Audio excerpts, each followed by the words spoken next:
संस्कृतायनम के मंच पर आप सभी का हार्दिक अभिनंदन एवं स्वागत।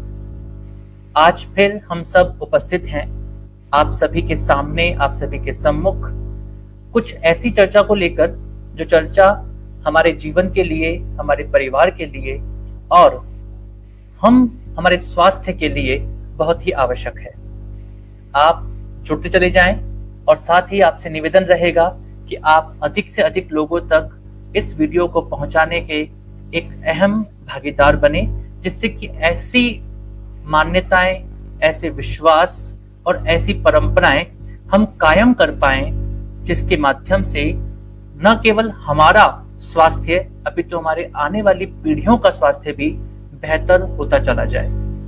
संस्कृतायनम का यह मंच उन सभी पक्षों को आपके सामने लेकर के आने का लगातार प्रयास कर रहा है और आज 17/5/2021 सोमवार और समय है शाम के 5 बजे का। और आज पुनः उपस्थित हैं भारतीय आहार विहार की सांस्कृतिक वैज्ञानिक परंपरा के भाग 3 को लेकर डॉक्टर रश्मि शर्मा महोदया के साथ में। आज का विषय है गुड़ को चुने और चीनी से बचे। हमारे खानपान में एक बहुत बड़ी जो कमी हम देखते हैं और यह देखते हैं कि निश्चित रूप से हम खानपान को स्वादिष्ट बनाना चाहते हैं, लेकिन वह जो स्वाद है वह स्वाद कब हमारे स्वास्थ्य के लिए घातक बन जाता है उस पर हम ध्यान केंद्रित नहीं कर पाते हैं। और इसी कारण से हम कई बार स्वास्थ्य में स्वाद के लिए रंग के बजाय ऐसे रंगों को चुनते हैं जो रंग दिखने में तो बहुत सफेद होते हैं, दिखने में तो बहुत निर्मल होते हैं, दिखने में तो बहुत स्वच्छ होते हैं, लेकिन हमारे स्वास्थ्य के लिए वे उतने ही घातक बनते चले जाते हैं। तो आपका बहुत बहुत स्वागत है आज की इस चर्चा में। आप अपने प्रश्न, अपने विचार कमेंट बॉक्स में लिखते रहें। आपके विचार, आपका प्रोत्साहन ही हमारे इन भावों को, हमारे इन विचारों को और हमारे इन प्रयासों का वास्तविक सफलता प्रदान करने वाला होगा। अतः आपके विचार और आपके प्रश्न आमंत्रित हैं। उन प्रश्नों को इस व्याख्यान के पश्चात, जिस प्रकार से हम हर बार उन प्रश्नों के उत्तर देते हैं, इस बार भी उन प्रश्नों के उत्तर यहाँ पर दिए जाएंगे। तो आपके प्रश्न और साथ ही आपके विचार इस व्याख्यान के विषय में आमंत्रित हैं। मैं स्वागत करता हूँ डॉक्टर रश्मि शर्मा मैम का। आपका बहुत बहुत स्वागत है मैम। आज तीसरा व्याख्यान है और इससे पूर्व तेल पर पहला व्याख्यान हुआ था, उसके पश्चात देशी घी पर दूसरा व्याख्यान हुआ था और अब यह तीसरा व्याख्यान है जिसमें बात की जाने वाली है शर्करा के बारे में। शक्कर से हम केवल और केवल चीनी जो कि सफेद रंग की होती है उसी को ग्रहण करते हैं, लेकिन वास्तविकता में यह शर्करा शब्द से बना हुआ शब्द है और शर्करा का कहीं पर भी अर्थ वह चीनी जिसको कि हम सफेद रंग की मानते हैं वह नहीं है। हमें उस शर्करा, उस शक्कर से सफेद चीनी की तरफ लाया गया और धीमे धीमे हमारे स्वास्थ्य पर उसके घातक प्रभाव हम देखते हैं। आज का व्याख्यान इन्हीं सभी बिंदुओं को एक साथ लाने का एक प्रयास है और डॉक्टर रश्मि शर्मा मैम के द्वारा आपको गुड़ की विशेषताएं और गुड़ किस प्रकार से हमारे जीवन के लिए आवश्यक है, जिसे खांड कहा जाता है, वह खांड किस प्रकार से हमारे स्वास्थ्य को बेहतर बनाती है और जो चीनी है वह चीनी किस प्रकार से हमारे लिए घातक बन जाती है, इन सभी बिंदुओं को लेकर के उपस्थित है डॉक्टर रश्मि शर्मा महोदया। आपके बारे में पहले से ही हम सभी परिचित भी हैं, फिर भी कुछ ऐसी बातें हैं जो कि हमें जाननी चाहिए। पहली बात, एक शिक्षिका के रूप में आपका जो कार्य क्षेत्र है वह कार्य क्षेत्र इतना विशाल है, इतने विद्यार्थियों और न केवल विद्यार्थियों अपितु हम जैसे जो कलीग्स थे, हम जैसे जो साथी थे, उन्हें भी आपने प्रेरित किया विद्या के क्षेत्र में आगे बढ़ने के लिए। और इसी के साथ साथ आप जो अपने हेल्दी फूड ग्रुप चलाते हैं, जिसके माध्यम से लोगों तक ऐसा खाद्य पदार्थ पहुंचाने का प्रयास कर रहे हैं जिसके माध्यम से लोगों का स्वास्थ्य बेहतर हो सके। वंदना शिवा महोदया के साथ में आप जुड़े हुए हैं ऑर्गेनिक क्षेत्र में, और उसी के साथ साथ स्वदेशी विज्ञान आंदोलन, जिसे विज्ञान भारती भी कहा जाता है, उसके साथ अनवरत प्रयत्नशील है। आपके 100 से भी अधिक रिसर्च आर्टिकल्स पब्लिश्ड है। आप साइंस के क्षेत्र की बहुत विदुषी हैं, लेकिन साथ साथ संस्कृत के क्षेत्र में भी अपना पूर्ण हस्तक्षेप रखती हैं, संस्कृत के क्षेत्र में भी अपना कार्य आगे बढ़ाते हैं, और इसी कारण से उस विज्ञान के माध्यम से यह एक ऐसे कार्य कर रहे हैं जिसमें भारतीय संस्कृति का गौरव भी निहित है। अर्थात भारतीय संस्कृति की वैज्ञानिकता की वास्तविक उपासक के रूप में मैं आपका बहुत बहुत स्वागत एवं अभिनंदन करता हूं। और अब यह मंच आपके लिए है डॉक्टर रश्मि शर्मा मैम, आप आज के व्याख्यान से हम सभी को कृतार्थ करें। नमस्कार आशुतोष जी एवं समस्त साथीगण जो भी जुड़े हैं इस मंच पर। मैं बहुत आभारी हूँ पुनः आशुतोष जी की, जिन्होंने मुझे आपसे बात करने के लिए एक मंच उपलब्ध कराया। आज का जो हमारा चर्चा का विषय रहेगा वह रहेगा शर्करा, जिसे हम कार्बोहाइड्रेट्स के रूप में जानते हैं। हम अपने आहार को अभी तक हमने जो भी समझा है उसमें हमने देखा कि जो हमारा भोजन है उसके हमने कुछ आवश्यक हिस्सों में उसे बांटा है। उसमें वसा है, प्रोटीन है, कार्बोहाइड्रेट्स हैं, विटामिन्स हैं, मिनरल्स हैं, वाटर है। इस तरह से हम 5-6 तरीके से अपने भोजन को संपूर्णता प्रदान करते हैं और मानते हैं कि ऊर्जा के लिए और हमारे शारीरिक विकास के लिए ये सभी घटक हमारे भोजन में, आहार में होना आवश्यक है। यदि इनमें से कोई भी घटक नहीं होगा तो हमें कुछ ना कुछ उसमें कमी और फिर कुछ ना कुछ बीमारियों की तरफ जाना रहता है। तो जैसा हम अभी तक देख पाए हैं कि कोरोना के इस काल में बहुत आवश्यकता है कि हम अपने स्वास्थ्य की तरफ ध्यान दें, अपनी इम्यूनिटी और अपने आंतरिक स्वास्थ्य को हम योग के माध्यम से, अपने आहार के माध्यम से जो हमें उपलब्ध है उन सब में से हम औषधि जो हमारे सामने हैं उन सभी को उपयोग में लाते हुए अपनी इम्यूनिटी, अपनी हेल्थ, अपना स्वास्थ्य हम बनाकर चलते रहें और बचते रहें उन सब जो अभी ये चल रहा है वातावरण, उसमें हम अपने आप को किस प्रकार से सुरक्षित रखें। तो हमने सबसे पहले वसा के रूप में तेल और घी की चर्चा कर ली है, और प्रोटीन के रूप में हमने दूध के बारे में भी काफी कुछ जाना है पिछले 2 व्याख्यानों में। लेकिन जो अगला हमारा घटक है कार्बोहाइड्रेट्स यानी शर्करा। तो शर्करा क्या होती है और कार्बोहाइड्रेट्स क्या होते हैं, इसको भी हम थोड़ा सा शुरू करते हैं देखने के उसमें कि सीधे सीधे जिसे हम शुगर मानते हैं या शर्करा मानते हैं या ऐसा समझते हैं कि जो मीठा है वही शायद शर्करा है, जबकि ऐसा नहीं है। हमारे जितने भी खाद्यान्न हैं, हमारी दालें हैं, हमारे जो अनाज हैं और भी जो हमारे खाने में चीजें आती हैं, वो उनमें ये सभी चीजें उपस्थित हैं, यानी उसमें बहुत बड़ा हिस्सा कार्बोहाइड्रेट्स का रहता है। अगर हम विश्लेषण करें कार्बोहाइड्रेट वर्ड का, तो ये विश्लेषण निकलता है कार्बन, हाइड्रोजन और ऑक्सीजन, ये तीनों जिसके अंदर उपस्थित हो ऐसा अणु कार्बोहाइड्रेट कहलाएगा। यानी जिसमें कार्बन भी है, हाइड्रोजन भी है और ऑक्सीजन भी है। तीनों प्रकार के जो तत्व हैं ये मिलकर जिस अणु की संरचना करते हैं वह कार्बोहाइड्रेट कहलाता है, यानी उसे हम शर्करा कहते हैं। शर्करा के रूप में या हम मीठे के रूप में सीधी सीधी बात करें तो अभी तक हमारे पास जो उपलब्ध सामग्री है उसमें हम सबसे अधिक उपयोग जो कर रहे हैं वो चीनी का, सफेद चीनी का कर रहे हैं। जबकि थोड़ा सा अगर हम इस बात को समझने की बात समझें तो हमें जो प्रकृति ने दिया है, प्रकृति ने हमें मीठे के रूप में फल दिए हैं जिनमें स्यूक्रोज, ग्लूकोज और फ्रक्टोज के रूप में जो शर्करा है वह संरक्षित होती है और उसमें मिठास होती है। हमने उसे अलग किया और उस अणु को पहचानने की कोशिश की और फिर उससे हमने अलग अलग उत्पाद उसी तरह के इस्तेमाल करने लगे हम अपने भोजन में। हम अब अपने ग्रंथों की तरफ जाते हैं और उनमें हम देखते हैं कि हमारी जो पुरानी परंपराएं थी उनमें मीठे के लिए क्या लिया जाता था, और जब हम प्रकृति की तरफ देखते हैं तो हम देखते हैं कि हमें गन्ना उपलब्ध है मीठे के रूप में, गन्ने का रस, गन्ना और गन्ने का रस। तो हमारे यहाँ बहुतायत से खेती होती है गन्ने की, और गन्ने का रस पूरी गर्मियां हमारे यहाँ पर निकाला जाता है, उसे उपयोग में लाया जाता है। और अगर हम यहाँ और एनालिसिस करते हैं तो जो गन्ने का रस है वह सरलता से हमें उपलब्ध होता है।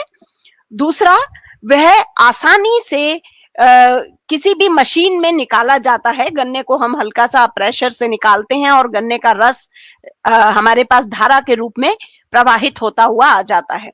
जब हम उस गन्ने के रस को देखते हैं तो वह हरे रंग का एक मीठा पदार्थ है, मीठा लिक्विड है, द्रव है, और वह हरा इसलिए है कि उसमें आयरन है, इंस्टेंट आयरन है। वो हरे रंग का इसलिए है, हम सभी जानते हैं जिनकी थोड़ी सी भी वैज्ञानिक पृष्ठभूमि है, कि उसमें जो उसका हरा रंग है वो Fe+2 के कारण है, यानी फेरस आयन के कारण है। और उसमें वो सभी तरह के एंजाइम्स हैं, वो सभी तरह के विटामिन्स हैं जो उस कार्बोहाइड्रेट को, जो हमारी केन शुगर है जो इस गन्ने के रस में है, वो स्यूक्रोज का मॉलिक्यूल है। स्यूक्रोज जो है, जब हम उसे और तोड़ते हैं तो हमें पता चलता है कि वो ग्लूकोज और फ्रक्टोज का एक मॉलिक्यूल है जो उन दोनों के मिलने से बना है। तो मोनोसैकेराइड से डाइसैकेराइड, यानी वह गन्ने का रस जो है ये सबसे सुलभ शर्करा है जो हमें मिलती है। और जब हमारे यहाँ पे पीलिया हो जाता है या जॉइंटिस होता है तो जो हमारा जो डॉक्टर हैं वो हमें कहते हैं कि रोगी को गन्ने का रस दीजिए, क्योंकि वह इसको जल्दी से ठीक कर देगा। क्यों जल्दी से ठीक कर देगा? क्योंकि वह इंस्टेंट एनर्जी देता है, यानी सुक्रोज जो है वो बहुत जल्दी जाकर पचता है और पचते ही अपनी ऊर्जा एटीपीज के रूप में बॉडी में रिलीज करता है, और ब्लड में जो हमें ऊर्जा की आवश्यकता है वह ऊर्जा की पूर्ति होती है। तो हम ये पाते हैं कि गन्ने का रस बहुत अधिक सुपाच्य है, बहुत सुलभ है और पौष्टिकता से भरपूर है। क्यों? क्योंकि उसमें आयरन बहुत है, हमारा खून यानी वह एनीमिया नहीं होने देता, हमें जो रक्त में आयरन की आवश्यकता है वह आयरन हमें पूरा करता है। उसके अलावा जो गन्ने के रस में हमें चीजें मिलती हैं वह मिलती हैं vitamin B complex. Vitamin B complex एक बहुत कॉम्प्लेक्स मॉलिक्यूल्स का एक मिश्रण है जिसमें कई प्रकार के मॉलिक्यूल्स मिलते हैं, यानी vitamin B1, B2, B3, B5, B9, B7, B6, B12, इस प्रकार से अलग अलग तरह के ये विटामिन होते हैं, यानी अलग अलग तरह के ये अणु हैं जिन सबका मिश्रण इस गन्ने के रस में उपलब्ध होता है। और यही कारण है कि ये गन्ने का रस की जो शर्करा है, यानी जो सुक्रोज है, वो बहुत जल्दी हमें ऊर्जा प्रदान करता है, क्योंकि ये विटामिन बी कॉम्प्लेक्स उसको मेटाबोलाइज होने में, उसकी उपापचय में, उसकी बायोकेमिस्ट्री के लिए अति आवश्यक है। हम जानते हैं हम आहार क्यों करते हैं, मैं पुनः यहाँ पर दोहराना चाहूंगी। हमारे यहाँ आयुर्वेद में कहा गया आहार ही औषधि है, यानी हमें आहार वही लेना है जो हमें ऊर्जा दे, जो हमें स्वास्थ्य दे और जो हमें सभी रोगों से दूर रखे। तो जब हम चरक संहिता और सुश्रुत संहिता को देखते हैं और पढ़ते हैं, और वहां पर हम देखते हैं कि ये कहा गया है कि इक्षु रस कहा गया गन्ने के रस को, और उसके बारे में बहुत सारे गुण वहां पर वर्णित हैं, और उसे बताया गया है कि वह मधुर है, वह अलग अलग तरह के गुण रखता है, यानी वह आपको यूरिनेशन में, रक्त के शोधन में, रक्त की शुद्धि में, कृमि को मारने में, कफ को मारने में, आपको अलग अलग तरह के वात को खत्म करने में, पित्त को खत्म करने में, जितने भी तरह के हमारे शरीर में व्याधियां हैं उन सभी व्याधियों को का शमन करने में और हमें पूर्ण ऊर्जा प्रदान करने में गुड़ को पथ्य के रूप में वहां पर माना गया है। तो जब हमें गुड़ के रूप में, गुड़ का अर्थ क्या है, जो गन्ने का रस है वह तो हमें केवल ग्रीष्म का इसमें मिलेगा जब वह गन्ने की फसल आएगी।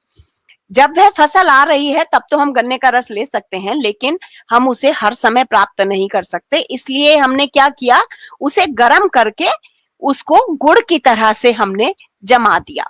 और जो गन्ने का रस था, ग्रीन कलर का, हरे रंग का जो गन्ने का रस था, उसके सारे जो उसमें मॉलिक्यूल्स हैं, यानी उसमें जितने भी तरह के विटामिन्स हैं और जितने तरह के एंजाइम्स हैं जो उस शर्करा को घुलने के लिए, उसको हमारे शरीर में पचने के लिए आवश्यक हैं, वह सभी प्रकृति ने हमें उस रस में पूर्णतया से दिए हैं। उसे हमने थोड़ा सा गर्म करके गुड़ के रूप में, हमने उसे थोड़ा लंबा अपने साथ में रखने के लिए हमने उसका गुड़ बना के इस्तेमाल किया। और जब हमने गुड़ बनाया तो उसका रंग बदल गया, यानी वो जो आयरन था Fe+2, जो जानते हैं केमिस्ट्री को या विज्ञान की जिनकी थोड़ी सी भी बैकग्राउंड है, कभी भी हमने पढ़ा है 11वीं 12वीं तक विज्ञान का विषय, तो हम समझ सकते हैं कि Fe+2 यानी आयरन का जो +2 वैलेंसी है वह हरे रंग की होती है, और जब वह प्रेसिपिटेट आउट हो जाती है यानी जमने लगती है तो वह Fe+3 के रूप में अपचयित हो जाती है, ऑक्सीडाइज हो जाती है। तो ये हम देखते हैं कि Fe+2 से Fe+3 में बदलना उसका रंग बदल देता है। तो जो गुड़ है उसमें वह Fe+3 के रूप में, फेरिक के रूप में उसे भूरे रंग का करके और वह उसमें उपस्थित रहता है। तो उसमें सारी पौष्टिकता उसकी बरकरार रहती है, उसमें सभी प्रकार के एंजाइम, सभी प्रकार के जो विटामिन हैं वह नष्ट नहीं होते और वह उसमें पूर्णतया समाहित रहते हैं। तो गुड़ उसका एक लंबा रखे जाने वाला एक स्वरूप हमने गन्ने के रस से प्राप्त किया, और उस गुड़ को हम अलग अलग तरीकों से अपने भोजन में इस्तेमाल करते हैं। आगे हम देखते हैं कि उसी गुड़ से हमने थोड़ा सा उसे और रिफाइंड किया और उसमें से उसे धोया थोड़ा सा जल से और तरीके से, और कई प्रकार से गुड़िया शक्कर बनती थी, खांड बूरा बनता था, ये कड़कड़ शक्कर बनती थी। ये अलग अलग तरह के प्रोसेस हैं जो उसी गुड़ का जो रस हमारा बनता है उसी को भिंडी के रस से, भिंडी का जो तना है उसे उबाल कर उसके साथ उसको प्रोसेस करके साफ करके, यानी उसमें जो भी कोई गंदगी है, मैल है, उसे साफ करके और हम एक साफ गुड़ के रूप में उसे लेते थे। तो इस प्रकार से हम उसके इस्तेमाल करते थे और यह बहुत अधिक पौष्टिक और पूरे विटामिन के साथ सुपाच्य और मैक्सिमम ऊर्जा देने वाला एक स्रोत था हमारे भोजन में। लेकिन हमने देखा कि धीरे धीरे किन्हीं कारणों से हमारे जो समय के साथ इसका स्वरूप बदलने लगा, और हम जो घर घर में गुड़ इस्तेमाल करते थे, जो घर घर के अंदर गुड़िया शक्कर, गुड़िया बूरा रखा जाता था और हम उसे इस्तेमाल करते थे, हमारी ये प्रैक्टिसेस फोर्सफुली कहें या कानून बनाकर या किसी भी और तरीके से इसको रोकने का प्रयास रहा, और धीरे धीरे धीरे धीरे धीरे धीरे आहिस्ता से ये गुड़ और गुड़ या बूरा हमारे खाने में से दूर होता गया, और उसकी जगह विज्ञापनों से और कई तरह के नए नए हम कहें कि उत्पाद बाजार में आ गए, आकर्षक और बंद करते हुए, जो हम पैकेट्स के अंदर जितनी भी प्रकार के हमारे पास, पहले हम अपने घर में ज्यादा भोजन बनाते थे, ताजा हम खाते थे, अब जो भी हमारी परिस्थितियां हैं या बाजार की मार है या विज्ञापनों की भरमार है, हम कहें कि हमें बताया जाता है कि आप ये खाइए, ये खाइए, ये खाइए। तो हमारा क्या था, हमारी संस्कृति क्या कहती थी, हमारी परंपराएं क्या कहती थी, हमारी कृषि क्या कहती थी, हम उत्पन्न क्या करते थे, हमारी प्रक्रियाएं क्या थीं और हम क्या बनाते थे और क्या खाते थे, यह सब कुछ हम धीरे धीरे धीरे धीरे भूलते चले गए और रिप्लेस कर दिया हमने अपने आहार को, बदल दिया हमने अपने विहार को, अपने आचरण को, अपने आदतों को, अपने ऊर्जा के स्रोतों को, अपने बीजों को, अपनी कृषि को, अपने प्रोसेसेस को, अपने हमने हमने अपने आप से दूर कर दिया अपने ही स्वास्थ्य को। तो हमें पुनर्चिंतन की बहुत आवश्यकता है, पुनः सोचने की बहुत आवश्यकता है। हम क्यों अपनी परंपराओं को भूलते गए, हम क्यों हमने ये सोचा कि जो हमें नया बताया जा रहा है वह शायद सही है, जबकि जब हम देखते हैं और पाते हैं कि जो हमें नया बताया जाता है उसके लक्ष्य कुछ और हैं। उसका लक्ष्य बाजार है, उसका लक्ष्य मुनाफा है, उसका लक्ष्य व्यापार है, उसका लक्ष्य कहीं भी आपका स्वास्थ्य नहीं है। जबकि मुझे लगता है कि एक जागरूक इंसान के रूप में और पढ़े लिखे होने के बाद हमें इतना एनालिसिस और विश्लेषण करने की क्षमता हमारे अंदर होनी चाहिए कि हम ये चाहें और ये जानें कि हम आहार क्यों ले रहे हैं। आहार लेने का जो कारण है वह अपने को ऊर्जा देना है, अपने को सही ऊर्जा, सही स्रोत से, सही स्वास्थ्य और लंबी आयु के लिए। इसलिए हम आहार को ग्रहण करते हैं। आहार का मकसद अगर केवल स्वाद हो गया, उसका रंग, उसका आकर्षण हो गया, उसका एक आदत की तरह से, वो एडिक्शन की तरह से आहार हमारा दिनचर्या का हिस्सा हो गया, तो निश्चित ही वह हमें बीमारियों की ओर लेके जाएगा, निश्चित ही वह हमारे शरीर को दुर्बल करेगा, निश्चित ही हम व्याधियां अपने अंदर ग्रहण करेंगे और अलग अलग तरह की हम देख सकते हैं कि अगर हमने उस गुड़ को इस्तेमाल नहीं किया और हमने उससे क्या किया, उसे अलग अलग तरह से धोया, उसे ब्लीचिंग पाउडर से धोया, सोडियम हाइड्रोक्साइड से उसको हमने रिफाइंड किया, अलग अलग तरह के केमिकल्स से हमने एक एक करके उसमें से विटामिन बी कॉम्प्लेक्स को हटा दिया, उसमें से आयरन जो उसको कलर दे रहा था, उसको हरा रंग, उसको भूरा रंग, उस पिगमेंट को हमने हटाया, उसके अंदर vitamin B1, B2, thiamine, niacin, folic acid, pantothenic acid, biotin, pyridoxine, nicotinic acid, nicotinamide, cyanocobalamin, ये जितने भी प्रकार के कॉम्प्लेक्स थे, बी कॉम्प्लेक्स, वो सारे हमने उसमें से धो धो के निकाले, उसे ब्लीच किया, उसे रिफाइंड किया और उसे सफेद चीनी में परिवर्तित कर दिया। तो प्रोसेसिंग के बाद हमने उस गुड़ से सफेद बिल्कुल चमकदार चीनी के क्रिस्टल्स तैयार किए, जिसे हमने कई प्रकार के केमिकल्स से धो धोकर उसके अंदर से सारे आवश्यक तत्वों को एक एक करके खींच खींच के अलग से निकाल दिया और उन सभी तत्वों का अब हम अलग से कैप्सूल के रूप में आहार ग्रहण करते हैं, क्योंकि हमें विटामिन बी कॉम्प्लेक्स की आवश्यकता है, हमारे शरीर में नहीं है, कैल्शियम मैग्नीशियम की आवश्यकता है, हमारे शरीर में नहीं है, आयरन की अलग से आवश्यकता है। तो ये सब कैप्सूल के रूप में अब हमारा आहार बन गए।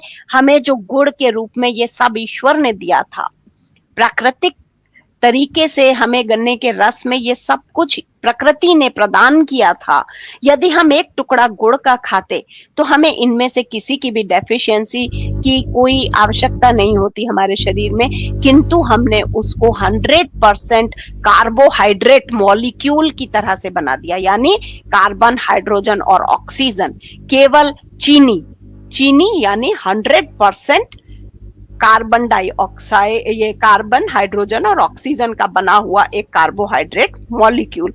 तो उसको पचाने के लिए हमारे शरीर में, जैसे ही हम उस चीनी को खाते हैं, व्हाइट शुगर को, तो हमारे शरीर में उसको एसिमिलेट करने के लिए विटामिन बी कॉम्प्लेक्स की भी आवश्यकता होती है और बाकी सारे एंजाइम्स की भी आवश्यकता होती है। आयरन की डेफिशिएंसी हमारे यहाँ पहले ही अगर हमने कर ली, क्योंकि गुड़ हम नहीं खा रहे तो आयरन हमारे पास है नहीं, और रूपों में भी आयरन हम कम ले रहे हैं, तो हम बीमारियों की तरफ जाते हैं। तो जब हम देखते हैं हमें आंखों से संबंधित बीमारियां हो रही हैं, हमारे जोड़ों में जकड़न और अकड़न हो रही है, हमें नर्वस सिस्टम संबंधी बीमारियां हो रही हैं, तो चीनी का उपयोग हमें कई तरह की बीमारियां देकर जाता है।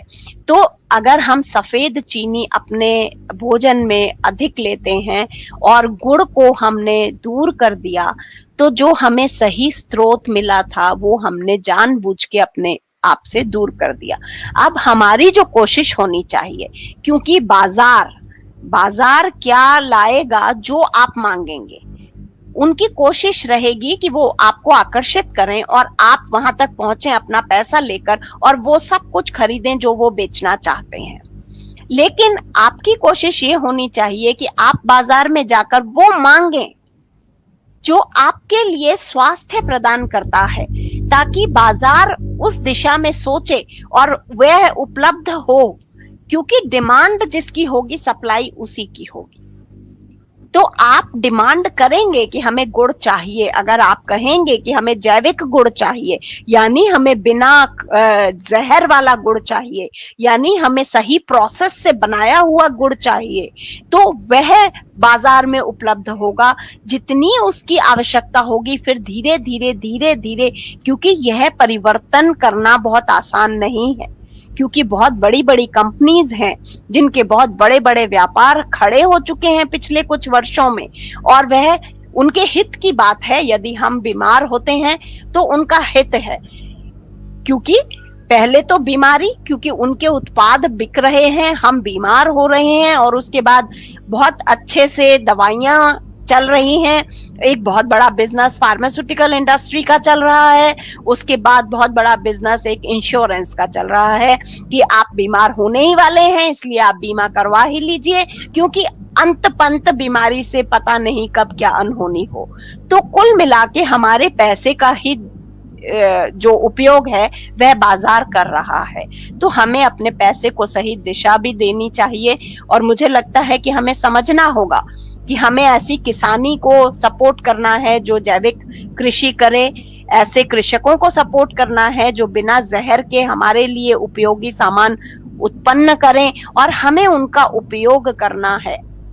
क्यों इसकी आवश्यकता है? क्योंकि जरा हम आगे का दृश्य भी देख लें कि यदि हम गुड़ और जो हमारी इंपॉर्टेंट चीजें हैं उनका इस्तेमाल नहीं करते, जो हमारी परंपराओं में था, जो ताजा बना हुआ खाना, जो खाद्यान्न अगर हमारे यहाँ जिस तरह से पकाए जाते थे, बनाए जाते थे, जो तिल का तेल, मूंगफली का तेल, सरसों का तेल जो घानी से निकलता है, क्योंकि 75 से 50% तक तिलहन से निकलता है, उसकी बजाय हम सोयाबीन यानी दाल का तेल 18% तेल हेक्सेन से निकालकर हम खा रहे हैं।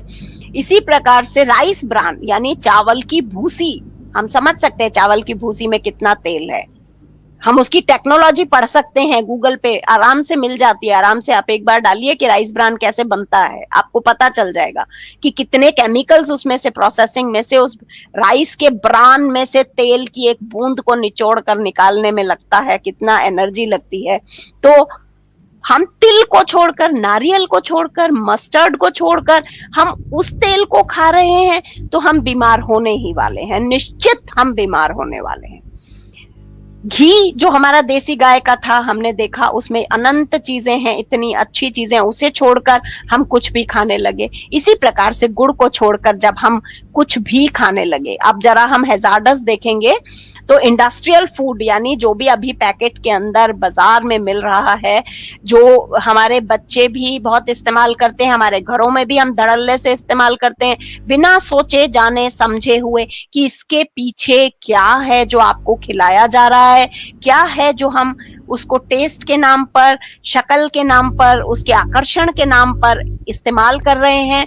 बहुत सारी चीजें हैं बाजार में, सॉफ्ट ड्रिंक्स हैं, चॉकलेट्स हैं, आइसक्रीम्स हैं, बेकरी आइटम्स हैं, बिस्किट्स हैं, केक्स हैं, मुझे लगता है भरी हुई हैं इनसे। जो हमारी दुकानें हैं वह भी, जो हमारा फ्रिज है वह भी, जो हमारी किचन है वह भी, और जो हमारे घर हैं वह भी, और जो भी आता है हम उसे परोसने में, क्योंकि आसानी से उपलब्ध है, पैसा ही तो लग रहा है और क्या जा रहा है, तो हम उस पैसे का क्या उपयोग हो रहा है और उससे हम क्या अपने अंदर ग्रहण कर रहे हैं, ये भी हमें बहुत समझने की जरूरत है। क्योंकि जब हम देख रहे हैं ये जो चीनी हमने कहा गुड़ से बनी, इंडस्ट्री इस चीनी को भी इस्तेमाल नहीं करती। इंडस्ट्री ने लैब में आर्टिफिशियल शुगर्स बना ली हैं। वह शुगर है जो 0 कैलोरी देती है, क्योंकि आपको कहा गया कि शुगर ज्यादा मत खाइए, मीठा ज्यादा मत खाइए, आप मोटे हो जाएंगे।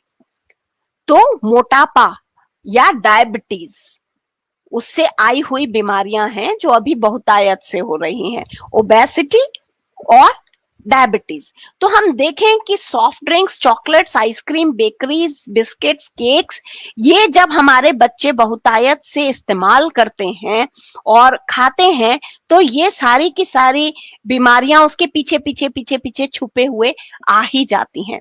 और उसका कारण क्या है? उसका कारण ये व्हाइट शुगर भी नहीं है, क्योंकि ये व्हाइट शुगर तो हम जानते हैं, अगर आप 1 चम्मच चीनी है तो वह 1 चम्मच चीनी मीठा करने में 1 गिलास दूध में हल्का मीठापन देगी।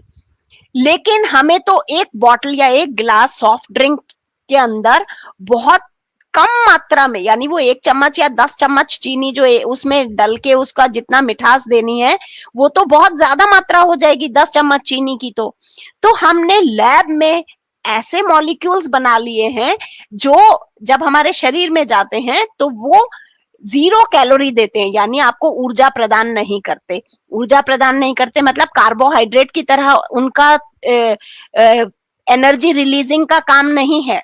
वो बस आपके शरीर में जाएंगे, आपके जुबान पर मिठास देंगे। उसका काम क्या है? स्वीटनिंग एजेंट है वह। मीठा आपको एहसास हो कि आपने मीठा खाया है, वो केवल एहसास देंगे और उससे आगे उनका कोई रोल नहीं है, क्योंकि वह आपको ऊर्जा नहीं देंगे, कैलोरीज नहीं देंगे। आपको आहार क्यों लेना है? केवल सीमित मात्रा में आहार आपको इसीलिए लेना है कि आपको ऊर्जा मिले, और वह ऊर्जा आपको दैनिक दिनचर्या के कामों के लिए स्वास्थ्य प्रदान करे। क्यों? क्योंकि ऊर्जा हर कोशिका की आवश्यकता है। आपका शरीर अच्छी तरह से चले, इसके लिए प्राणवायु, ऑक्सीजन, अभी हमें सभी को कीमत पता चल गई जो ईश्वर ने हमें बहुत, प्रकृति ने हमें बहुत आसानी से दी थी, हमने उसका भी प्राणायाम या योग से पूरा उपयोग नहीं किया। हम अपने फेफड़ों का आधा ही उपयोग करते हैं। हम जो सांस लेते हैं वह बहुत कम सांस लेते हैं। जब हम पूरी सांस लेते हैं, दीर्घ सांस, जिसे हम दीर्घ श्वसन कहते हैं, तो हम देख सकते हैं हमारे लंग्स की कैपेसिटी कितनी अधिक है। हम इतनी ऑक्सीजन एक बार में ग्रहण कर सकते हैं, लेकिन हम उसमें से कितना कम उपयोग में लेते हैं। उसी प्रकार से हमारे हर जो अंग है, हर कोशिका है, उसे ऊर्जा की आवश्यकता है, लेकिन हम ऊर्जा की बजाय हम उसके लिए क्या ग्रहण कर रहे हैं? जहर, पॉइजन। हम अपना पैसा दे रहे हैं और जो हम लेकर आ रहे हैं बाजार से वह 0 कैलोरी है। 0 कैलोरी यानी ऊर्जा नहीं देगा। और ऊर्जा नहीं देगा फिर क्या देगा, ये भी हम थोड़ा सा आगे देखते हैं कि जिन स्वीटनिंग एजेंट्स को ये इंडस्ट्रीज यूज करती हैं वे कौन कौन से हैं? वे सब क्या हैं? वे जो हम फ्रूट जूस लेते हैं या हम ये सारी चीजें जो अभी बात की हमने, बाजार में इंडस्ट्री में मिलती हैं, उसके अंदर ये चीनी, जो सफेद चीनी हमने बनाई थी गुड़ से, उसका उपयोग नहीं होता। उसके अंदर ऐसे मॉलिक्यूल्स का उपयोग होता है जिनको हम आर्टिफिशियल शुगर्स कहते हैं। आर्टिफिशियल यानी कृत्रिम रूप से बनाई हुई शुगर, वो एक्चुअली शुगर नहीं है। वो मॉलिक्यूल स्यूक्रोज का मॉलिक्यूल नहीं है। वो मॉलिक्यूल जो हमारे फलों में मिठास देता है, स्यूक्रोज का या ग्लूकोज का या फ्रक्टोज का, वो मॉलिक्यूल नहीं है, वो कार्बोहाइड्रेट नहीं है, ये आर्टिफिशियल शुगर है। तो ये क्या है? हाई फ्रक्टोज कॉर्न सिरप, यानी मक्के के दाने में से एक एक्सट्रैक्ट करते हैं कार्बोहाइड्रेट को, और वो हाई फ्रक्टोज, उसका जो फ्रक्टोज पार्ट है वो थोड़ा सस्ता पड़ता है, तो वो हम ज्यादा इस्तेमाल करते हैं। एक तो ये इस्तेमाल होता है। दूसरा जो सॉफ्ट ड्रिंक्स में इस्तेमाल होता है, डाइट कोक्स में इस्तेमाल होता है, जो आपको कहा जाता है कि डायबिटिक जो व्यक्ति हैं वह भी ले सकते हैं। क्यों? क्योंकि उन्हें मीठे का आभास तो होगा, लेकिन वो 0 कैलोरी होगा, वो शुगर नहीं बढ़ाएगा। आपके बॉडी में जो शुगर का लेवल बढ़ता है, यानी जो इंसुलिन शुगर को पचाने के लिए काम में आता है, उसकी बहुत आवश्यकता नहीं होगी, क्योंकि यह डाइट कोक है। डाइट कोक में जो यूज किया वो क्या है? एस्पार्टेम, नियोटेम, सुक्रालोज, ये एसीफ्लेम, ये कुछ ऐसे मॉलिक्यूल्स हैं। ये जब हम देखते हैं सैकरीन, ये मॉलिक्यूल जो हमारी चीनी है, यानी जो हमने गुड़ से चीनी बनाई थी, उसकी तुलना में 200 गुना, 600 गुना, 300 से 500 गुना, 2000 गुना, और एक मॉलिक्यूल और है जो 13 नियोटेम, जो अभी हमने ऊपर देखा, 13,000 गुना मीठा है। इसका अर्थ हम समझें कि यदि 1 चम्मच चीनी की आवश्यकता है तो कितने एस्पार्टेम की आवश्यकता होगी? बहुत कम मात्रा में। जहां हम 1 चम्मच, उसमें मान लीजिए 1000 दाने अगर चीनी के आ रहे हैं, तो यहां पर उसके 200 दाने ही, और भी कम, 5 गुना कम। तो हम ये मान लें कि इतने 200 गुना, 300 गुना, 2000 गुना ऐसे मॉलिक्यूल्स बना लिए गए हैं, और वो मॉलिक्यूल्स जो हैं वो आर्टिफिशियल शुगर्स हैं। तो अब आप कभी भी किसी भी प्रोडक्ट को लेने जाते हैं तो उसपे बहुत सारी चीजें लिखी होती हैं। हम एक जागरूक और पढ़े लिखे समझदार व्यक्ति के रूप में अगर हम देखना और समझना भी चाहें, तो हम थोड़ा सा समझ सकते हैं कि उनपे ये कोड वर्ड्स लिखे होते हैं। E951, E950, E955, E954, E957, E960, ये अगर हम देखते हैं यहाँ पर जो यहाँ लिखा हुआ है, ये हम कभी वहां से मैच करें और गूगल पे जाके इनको लिखें, तो आपको वो केमिकल फॉर्मूले मिल जाएंगे जो इन सब्सटेंसेस के लिए दिए गए हैं। नेक्स्ट, यहाँ पर हम 2 जो चीजें हैं उन्हें हम देखते हैं कि स्टीविया और थॉमाटिन, ये 2 नेचुरल ऐसे मॉलिक्यूल्स हैं जो नेचर में मिलते हैं अदर देन सुक्रोज, और वह मीठे हैं। लेकिन स्टीविया की जो लीव्स हैं वह बहुत कम मात्रा में होती हैं। तो जो स्टीविया लीव्स हैं वो मॉलिक्यूल भी सुक्रोज जैसा नहीं है, लेकिन वह मीठा है। तो उसे भी क्या कह के बेचा जा रहा है कि ये 0 कैलोरी है। तो हम ये समझ जाएं कि वो स्वाद के लिए है, ऊर्जा के लिए नहीं है।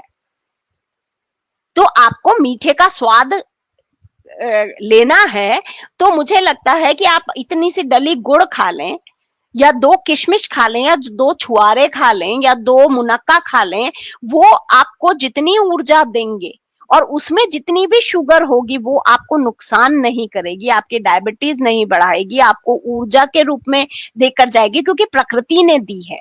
तो उसमें वो एंजाइम्स भी हैं और वो विटामिन भी हैं जो उसको पचाने में आपकी सहायता करेंगे। आपके शरीर में से विटामिन बी कॉम्प्लेक्स को नहीं लेंगे, आपको एडिशनल बी कॉम्प्लेक्स की गोली दवाई नहीं खानी पड़ेगी।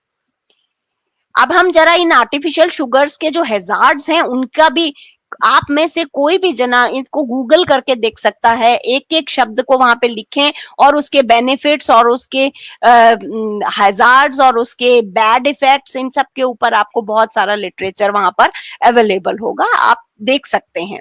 लेकिन ये सब हिडन है, आपको वहां पर क्योंकि पता नहीं है, इसलिए आप जो भी सामान बाजार में से ला रहे हैं, चाहे वह चॉकलेट्स हैं, क्योंकि चॉकलेट बहुत छोटी सी होती है, तो उसमें ये वाली चीनी अगर 1 चम्मच डाल देंगे तो वो चॉकलेट कैसे बनेगी?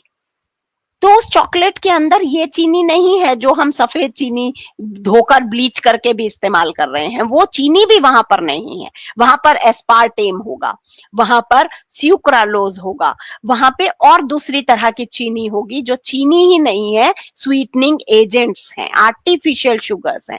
एस्पार्टेम को अगर हम देखें तो इससे मल्टीपल हेल्थ प्रॉब्लम्स होती हैं, जिसमें ब्रेन ट्यूमर हो सकता है, ब्लाइंडनेस हो सकती है, डायबिटीज हो सकती है, पार्किंसंस डिजीज हो सकती है और बहुत सारी सीरियस डिजीजेस हो सकती हैं।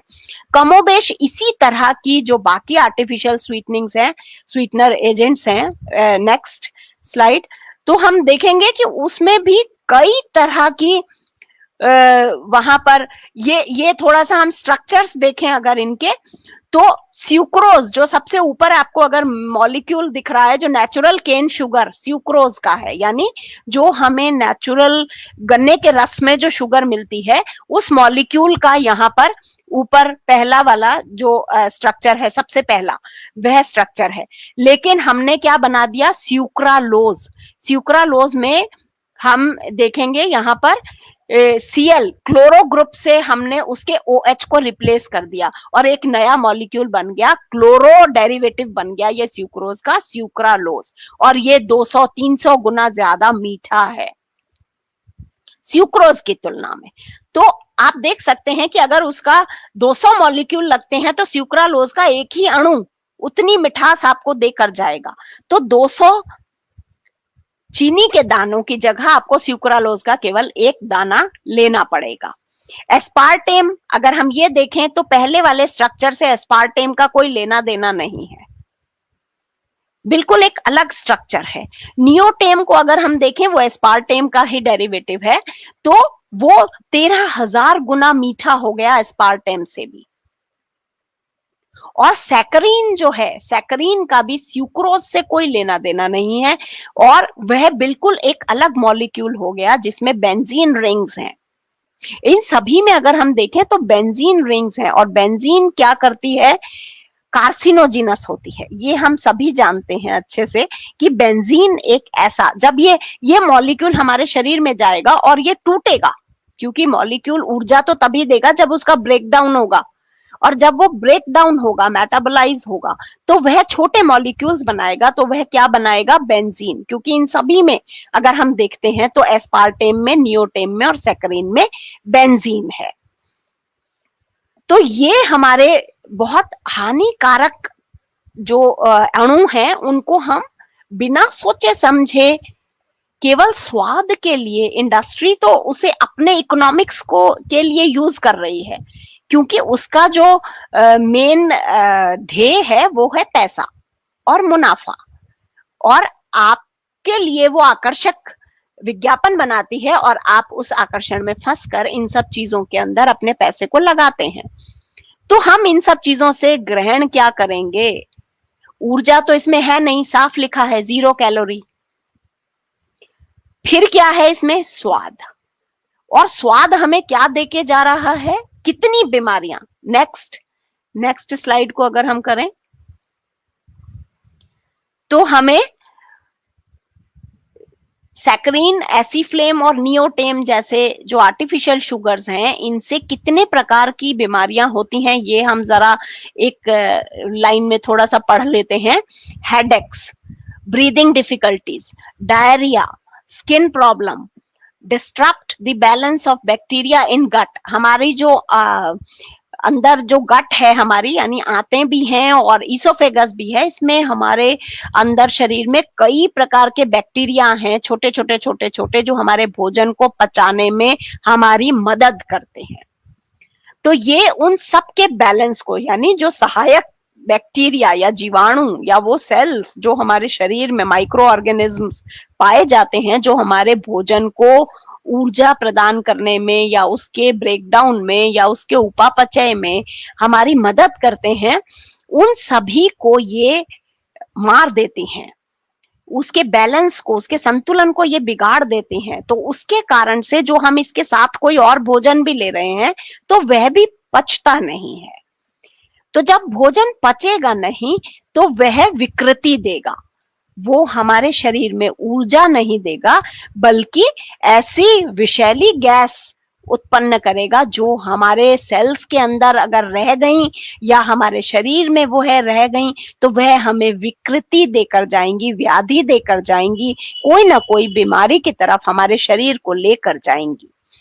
स्टमक अल्सर्स हो सकते हैं, माउथ अल्सर्स हो सकते हैं, नोजिया हो सकता है, वॉमिटिंग हो सकती है, डिजीनेस हो सकती है, घबराहट हो सकती है, इनडाइजेशन हो सकता है, स्टमक पेन हो सकता है, कॉन्स्टिपेशन हो सकता है, ट्यूमर्स हो सकते हैं, हमारे ब्रेन में छेद हो सकते हैं, लिवर डैमेज हो सकता है और डेथ तक हो सकती है नियोटेम के उपयोग से। ये नियोटेम जो लास्ट लाइन है ये नियोटेम के लिए लिखा गया है। Tumour, hole growing in brains, liver damage and even death happened in testings and experiments neotame की वजह से। तो हम ये समझ सकते हैं कि जितनी भी हमारे उत्पाद हम बाजार से लेकर खा रहे हैं, बहुत आवश्यक है कि हम उसकी शुगर के बारे में समझें और अपने भोजन में हम अधिकाधिक गुड़, गुड़िया बूरा, गुड़िया शक्कर और जो प्रकृति से सीधा सीधा मीठा हमें मिला है, जो भी प्राकृतिक है, केवल और केवल वही हम ग्रहण करें। अगर हमें बहुत मीठा खाने की इच्छा है तो हम थोड़ा सा गुड़ का टुकड़ा खा लें, लेकिन हम किसी भी तरह से, इवन जो सफेद चीनी है वह भी कई प्रकार के मैंने आपको बताया रसायन प्रक्रियाओं में से निकलती है और कई प्रकार के रसायनों से धोई और धुलाई जाती है और उसके बाद वह बिल्कुल भी पचने योग्य नहीं रहती। और जितना भी बाजार में मीठे के नाम पर इंडस्ट्री इस्तेमाल कर रही है उसमें आप कोड देख लीजिए, वह जो कोड हैं वह आपको आर्टिफिशियल शुगर्स के बारे में जानकारी देते हैं और वह आर्टिफिशियल शुगर आपको 0 कैलोरी ऊर्जा यानी ऊर्जा नहीं देती है किसी भी तरह की, केवल स्वाद देती है। और वह स्वाद हमें क्या क्या देके जाता है ये सब मुझे लगता है कि अगर आप थोड़ा भी जागरूक होंगे तो अच्छी तरह से इसमें पढ़ सकते हैं। तो अब हमें क्या करना है? जो कुछ हम कर सकते हैं उसमें हम पहले तो अपने आयुर्वेद, अपने पुराण, अपनी संहिताएं, उनके अंदर क्या लिखा गया या वो सब भी अगर हम बहुत ज्यादा पढ़ लिख नहीं सकते तो हमारे घर में क्या परंपराएं चलती थी, हमारे घरों में पुराने समय में क्या नानी दादी बनाती थी, पकाती थी, क्या इस्तेमाल होता था, उसे ढूंढने की, जानने की कोशिश करें। आज भी शहरों से बहुत दूर गांवों में वहां क्या बनता है, हम सभी कहीं ना कहीं किसी प्रकार से अपने गांवों से जुड़े हुए हैं, कोई ना कोई हमारा रिश्तेदार गांवों में रहता होगा, कभी ना कभी हम अपने जीवन में गांवों की तरफ गए होंगे और हमने सीखा समझा होगा कि हमारा देसी खाना क्या था, हमारे यहाँ क्या खाते थे। हम कम खाएं, हम नहीं खाएं, हम उपवास कर लें, अगर हमें सही चीज उपलब्ध नहीं है तो मात्रा बहुत कम ग्रहण करें, लेकिन क्योंकि हम सक्षम हैं, क्योंकि हमारे पास बहुत अधिक पैसा है, क्योंकि हमारे पास बहुत अधिक मूल्य है, हम दे सकते हैं, अफोर्ड कर सकते हैं, तो ऐसे में हम अपने पैसे का दुरुपयोग ना करें। ऐसा मुझे लगता है कि एक सोच हमारे अंदर आनी चाहिए, एक चिंतन हमारा डेवलप होना चाहिए और हम ये विषयों पर बात कर सकें, समझ सकें और नेचर को और प्रकृति की हम उसके साथ चल सकें, उसके साथ चलते हुए हम जो भी उसमें से हमें मिला है, प्रभु ने हमें दिया है, उसका न्यूनतम उपभोग करते हुए हम इको फ्रेंडली हेल्दी एग्रीकल्चर और टेक्नोलॉजीज, जो भी हमारी जो ट्रेडिशनल प्रोसेसिंग्स थी, जो घानियों के थ्रू, बिलोने के थ्रू, गुड़ बनाने के पारंपरिक तरीकों के थ्रू, आटा चक्कियों के थ्रू, जो भी हमारे यहाँ पर किया जाता था, हम उससे बनी हुई चीजों को हम डिमांड करें, मार्केट में ढूंढें, जहां पर भी उपलब्ध हैं वहां से खोज कर लाएं, जो उन्हें बना रहे हैं अभी भी जहां पर वो संरक्षित हैं उन लोगों का संरक्षण करें, उन लोगों के साथ हम अपनी सहभागिता रखें, उनको प्रोत्साहित करें। ऐसा करके हम अपनी भूमिका जो भी हो सकती है उसे हम निभा सकते हैं। धन्यवाद। मुझे लगता है कि आपको कुछ समझ आया होगा।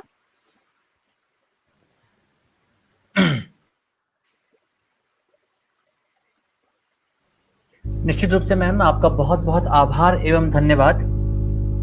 और गुड़ और के बारे में जो यह व्याख्यान रहा, वह निश्चित रूप से सबको समझ में आया है और हम में से अधिकतर लोग जानते भी हैं। सबसे बड़ी बात यही है कि हम में से कई लोग इसके बारे में जानते हैं।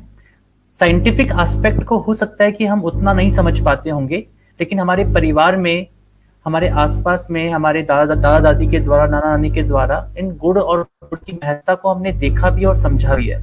आज बस केवल आवश्यकता उसे अपनाने की है, क्योंकि जानते हम सब कुछ हैं, लेकिन उसे हम अपनाते नहीं हैं। तो आवश्यकता बहुत बड़ी है कि हम उसे अपनाएं। या तो हम उसे स्वेच्छा से अपना लें, और वरना एक समय ऐसा आएगा जब हमारे पास उसके अलावा, उसे अपनाने के अलावा कोई विकल्प नहीं बचेगा। तो इसलिए जब तक विकल्प रहे तब तक ही अपना लें तो ज्यादा बेहतर है। विकल्प जब नहीं बचेगा, उसके बाद अगर हम अपनाएंगे तो वो मजबूरी कहलाएगी, वह स्वेच्छा नहीं कहलाएगी। और मजबूरी में जो भी कुछ ग्रहण किया जाएगा उसमें वह आनंद नहीं रहेगा। तो जीवन में आनंद बना रहना चाहिए। जो भी कुछ हम ग्रहण करें वह हमारे स्वास्थ्य को, हमारे जीवन को, हमारे शरीर को बेहतर बनाने की ओर अग्रसर करने वाला होना चाहिए। और ऐसे सब कुछ होता चला जाएगा तो निश्चित रूप से हमारा खानपान, जो कि साइंटिफिक खानपान ही था, हमारा आहार और विहार जो कि पूर्ण रूप से वैज्ञानिक आहार विहार था, वह वैज्ञानिक आहार विहार हमें और हमारी आने वाली पीढ़ियों को एक बेहतर भविष्य दे पाएगा।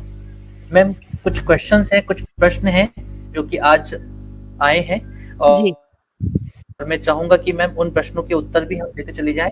और सबसे पहले लक्ष्मण जी शर्मा जी ने इस व्याख्यान के बारे में कमेंट किया है। उन्होंने लिखा है कि फिर से एक शानदार और उपयोगी एपिसोड के साथ आप पधारे हैं, इसलिए आपका बहुत बहुत धन्यवाद एवं आभार।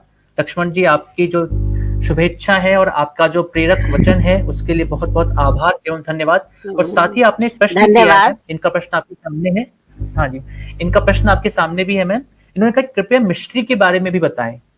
तो मिश्री क्या चीज है उसके बारे में भी थोड़ा सा आप अगर बताएं तो। मिश्री जो है, ये तो जो सफेद चीनी है उसी से तैयार किया हुआ एक और यौगिक है। लेकिन ये क्योंकि उस चीनी को बहुत कंसंट्रेट करके और फिर उसमें धागे लटकाकर उसके ऊपर अपने आप क्रिस्टलाइजेशन होता है, तो ये अधिक शुद्ध रूप है, ठंडा रूप है, क्योंकि पानी में इसकी सारी गर्मी और इसका जो भी है वो शमित हो जाता है, तो उसके बाद ये बना हुआ तो शुद्ध रूप में ये चीनी है। लेकिन ये रिक्रिस्टलाइज्ड शुगर ही है। इसको दोबारा से हम इस्तेमाल करते हैं। इसका एक प्रोसेस है जिसके थ्रू हम इसको पहले कंसंट्रेट, इसका घोल बनाते हैं और उसमें धागे लटकाते हैं और उसके ऊपर फिर वो क्रिस्टल बनने लगता है मिश्री की तरह से, और वो कंसंट्रेट जैसे डले बन जाते हैं। कई बार अगर हम चीनी घोल के बहुत चाशनी को बहुत ज्यादा गाढ़ा करके रख देते हैं तो हमें उसमें भी क्रिस्टल्स मिल जाते हैं। तो ये क्रिस्टलाइजेशन ही है एक तरह से, लेकिन सफेद चीनी है, गुड़ उससे अधिक अच्छा है। तो मैम, जब प्रसाद के रूप में मिश्री दी जाती है तो क्या ये उचित है या नहीं है? नहीं, मिश्री तो ये नहीं कह सकते, क्योंकि आयुर्वेदिक बहुत सारी चीजों में मिश्री का उपयोग बताया गया है, लेकिन वो वहां बताया गया होगा जहां गुड़ अधिक उपयोगी नहीं होता या मिलता नहीं है, क्योंकि गुड़ के अपने थोड़े से ड्रॉबैक्स हैं कि उसे अगर हम बहुत लंबा रखते हैं तो वो, क्योंकि उसमें नमी होती है, तो नमी के कारण वो खराब हो जाता है। तो इसीलिए हम उसको गुड़िया शक्कर या गुड़िया बूरा में कन्वर्ट करके रखते हैं। तो यदि वह सूखे रूप में कड़कड़ बूरा जिसे हम कहते हैं पूरी तरह से सुखा के हम इस्तेमाल करते हैं तो वह कभी खराब नहीं होता, बहुत लंबा हम रख भी सकते हैं, रखते भी थे पहले। लेकिन अगर उसमें नमी रह गई तो फिर फंगस लगने का वो रहता है। तो केवल ये उसका रूपांतरण करा गया है अलग अलग तरह से। तो सितोपलादी चूर्ण जो है वह भी सिता अर्थात उसी से बना हुआ है, मिश्री से ही बना हुआ है सितोपलादी मिश्री चूर्ण से जो। बना हुआ है, लेकिन उसमें ये हो सकता है कि बहुत ज्यादा जो सफेद चीनी जो है ना, वो सफेद बूरे को और ज्यादा साफ करके, तो उसमें जो प्रक्रिया हो वह प्राकृतिक हो। जो जो प्रक्रिया रासायनिक प्रक्रिया इस्तेमाल होती है व्हाइट चीनी बनाने के लिए बड़ी बड़ी मिल्स में, जहां पर उसको ब्लीचिंग पाउडर से और सोडियम हाइड्रोक्साइड से और कई सारे केमिकल से लार्ज स्केल में जहां पर चीनी बनती है, वहां पर बहुत सारे रसायनों का उपयोग होता है। आपने कभी देखा होगा मेरठ से आगे और उधर अगर आप जाते हैं, गन्ने में बहुत अधिक जहरीली दवाइयां डाली जाती हैं, क्योंकि वो गन्ना खराब नहीं होना चाहिए, उसमें इंजेक्शंस दिए जाते हैं उस मिट्टी में बहुत बड़े बड़े जहरीले दवाइयों के। तो उसे जो किसान देता है, अगर वो 4-5 खेतों में अगर वो लगाता है तो कई बार उसकी मृत्यु हो जाती है। वो इतना जहरीला जहर उस गन्ने में डाला जाता है, ऊपर स्प्रे किया जाता है। उसके बाद आप कभी उधर मेरठ और उधर निकलें तो आप वहां से निकल नहीं सकते, इतनी स्मेल आती है, क्योंकि मोलासेस और वो जो सड़ता है पानी, उसको धोया हुआ वॉश किया हुआ, उसमें बहुत सारे केमिकल्स के साथ में, तो वो बहुत ही उसको धोने की प्रक्रिया बहुत ऐसी प्रक्रिया है। उसके बाद हड्डियों का चूरा यानी चारकोल, हड्डियों का जो चूरा होता है उससे बनाया हुआ जो चारकोल होता है, एनिमल चारकोल से उसको ब्लीच किया जाता है, और फिर वो पूरा ब्लीच होकर यानी उसका जितना पिगमेंट है और उसमें जो कलरिंग एजेंट है वो सारे रिमूव होकर वो व्हाइट क्रिस्टल बनता है चीनी का। तो गुड़ से लेकर चीनी बनने तक का जो सफर है वो बहुत सारे रसायनों और रासायनिक प्रक्रियाओं से भरा हुआ सफर है।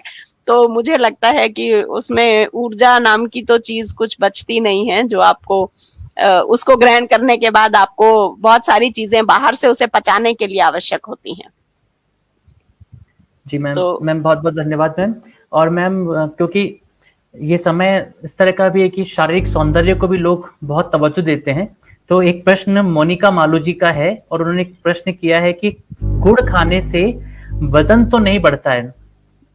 जी तो नहीं, वजन या आप खा भार। के देखें, कम से कम चीनी और ये जो आर्टिफिशियल चीनी खाने का जो आ गया कि आर्टिफिशियल चीनी खाने का तो कोई औचित्य ही नहीं है, क्योंकि वो तो हम सीधा पैसा देकर जहर के मॉलिक्यूल्स अपने शरीर में डाल रहे हैं। और ठीक है, वजन शायद आपका ना बढ़े, लेकिन और क्या क्या बढ़ जाएगा वो पता नहीं, अभी नहीं पता, क्योंकि हिडन है सब कुछ। हमारे कितनी बीमारियां हमारे शरीर में आ जाएंगी वो एक समय के बाद ही हमें पता चलेगा।